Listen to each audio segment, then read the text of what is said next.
Okay, so we've been driving around for a while. Engine's nice and warm.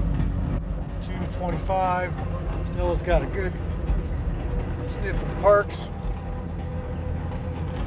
Up here is a intersection.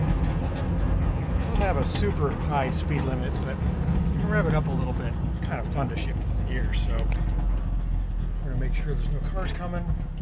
Those people over there waiting for a bus or pointing at the car. Okay, here we go. First gear.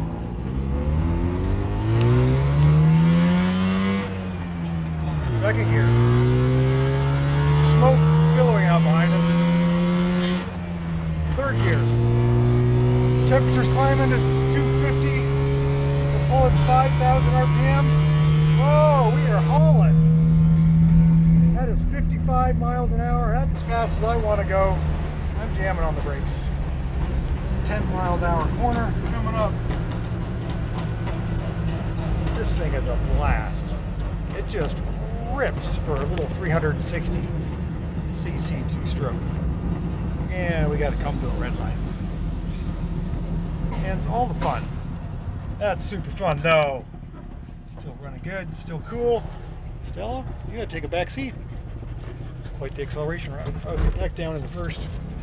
And let's do it again. Yeehaw! Ripping! 6,000. Oh, stuff's falling out of the glove box. Slow her down here.